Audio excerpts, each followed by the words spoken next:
खुलुमबाय नमस्कार मैं Arup Kumar Dey executive member of BTR health and family welfare department. BJP নেতাৰ জঘন্য কাণ্ড ফাদিল স্বঘোষিত বিটিআৰৰ মহাপ্ৰতাপী নেতা অৰূপ কুমাৰ দেৰ অভিসাৰৰ আখ্যান। खुलुमबाय সকলকে নমস্কাৰ। যুৱতীক চূড়ান্ত অশ্লীল প্ৰস্তাৱ বিজেপি নেতাগৰাকীৰ। এওঁ অৰূপ কুমাৰ দে বিটিআৰৰ প্ৰমোদ বড়ো নেতৃত্বাধীন চৰকাৰৰ স্বাস্থ্য বিভাগৰ EM অৰ্থাৎ কাৰ্যবাহী সদস্য। শেহতীয়াকৈ পোহৰলৈ আহিছে অৰূপ কুমাৰ দেৰ এক লাজ লগা কাণ্ড। নাৰী সুৰক্ষাৰ হকে বৰ ভাষণ আৰু পদক্ষেপৰ কথা কোৱা বিজেপিৰ শাসনৰ দিনতে এতিয়া খুদ বিজেপিৰ নেতাই জড়িত নাৰী কেলেংকাৰী। এগৰাকী যুৱতীৰে চলা অশ্লীল কথোপকথন এতিয়া মোবাইলে ভাইৰেল। স্ক্ৰীনশ্বটত থকা কথা বতৰাসমূহ ইমানেই অশ্লীল যে আমি অসম্পাদিত ৰূপত দেখুৱাব নোৱাৰোঁ।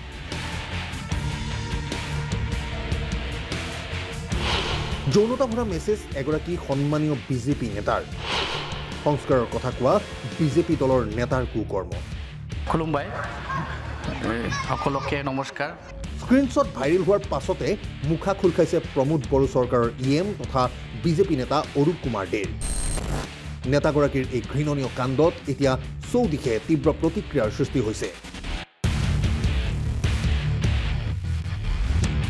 লগতে অৰূপ কুমাৰক পৰিষদৰ পৰা বহিষ্কাৰৰো দাবী তুলিছে বিভিন্নজনে। কিন্তু প্ৰশ্ন হয়, সংস্কৃতিবান দল বুলি দাবী কৰা বিজেপিয়ে কি ব্যৱস্থা ল'ব অৰূপৰ বিৰুদ্ধে? বিটিআৰ পৰিষদৰ পৰা বহিষ্কাৰ কৰিবলৈ সাহস হ'বনে প্ৰমোদ বড়োৰ? ইফালে আচল চৰিত্ৰ ৰাজহুৱা হোৱাৰ পাছতে মুখ খুলিছে অৰূপ দে। নিজকে ধোঁৱা তুলসীৰ পাত সজাই সংবাদ মাধ্যমৰ আগত চাফাই অৰূপ কুমাৰ দেৰ। সমগ্ৰ ঘটনাক ষড়যন্ত্ৰ আখ্যা বিতৰ্কিত বিজেপি নেতাজনৰ।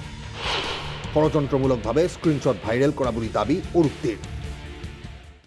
স্ক্ৰীনশ্বটটো ভাইৰেল হোৱাৰ পিছত মই ইতিমধ্যে এই কেছ মানে হেৰি কৰিলোঁ, কোকৰাঝাৰ থানাত আয়োগ দিলোঁ যে ভাইৰেল হৈছে, কিবা কোনোবা দুষ্ট চক্ৰ এইটো এটা হেৰি কৰি আছে মোৰ ৰাজনৈতিক কেৰিয়াৰ বা মোক পলিটিকেলভাৱে কলাপছ কৰিবৰ বাবে। তো সেইকাৰণে মই স্ক্ৰীনশ্বটৰ হেৰিটো লৈ পেলাই মই কোকৰাঝাৰ থানাত কেছ সাজু কৰিলোঁ। আৰু আজি প্ৰেছ মিডিয়া বন্ধুসকলৰ ওচৰতো মই কৈছোঁ যে এনেকুৱা নিউজ নতুন নহয়। আপোনালোকে জানে যে 1-1.5 বছৰমান আগত বা 2 বছৰ আগতো বিভিন্ন ধৰণৰ সামাজিক মাধ্যমত ফটো এডিট কৰি পেলাই বেয়া মেছেজ হেৰি কৰি পেলাই মোৰ নামত দি থাকে।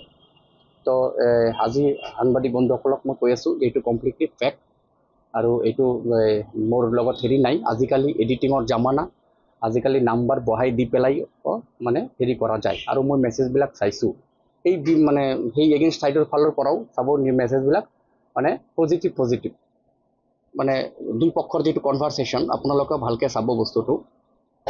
আৰু মোৰ সন্দেহ যে এটাত অৰূপ কুমাৰ দে আৰু এটাত ছেইম হেৰিত কেতিয়াবা মোৰ নামটো আছে, আকৌ নামটো নাই, নম্বৰটো আছে, দুটা একলগত কেনেকৈ হ'ব পাৰে? এতিয়া ধৰক আপোনাৰ নামটো মই ছেভ কৰি পেলাই মই যদি বেলেগ মেছেজ কৰোঁ, আপোনাৰ নামটো এডিটিং কৰি পেলাই মই IOৰ যিটো টেকন'লজি আছে এইটো কৰি পেলাই যদি বহাই দিওঁ, তেন্তে আপোনাকো মানুহে সন্দেহ কৰিব। সেইকাৰণে শ্ৰদ্ধাৰ ৰাইজ, এইবিলাকত কাণ দিব নালাগে। কিছুমান মোৰ বিৰোধী পক্ষই এইটো লৈ পেলাই বেছি হাল্লা কৰি আছে। আগৰ পৰাই মই EM হোৱাৰ আগৰ পৰাই এনেকুৱা হৈ আছে। তো EM হোৱাৰ আগৰ পৰাই এনেকুৱা হৈ আছে। আৰু মই ভাবোঁ হাজিনত আৰু কোনোবা কি কৰিব, কিন্তু প্ৰেক্টিকেল তথ্য নোহোৱাকৈ এইটো কৰাটো উচিত নহয়।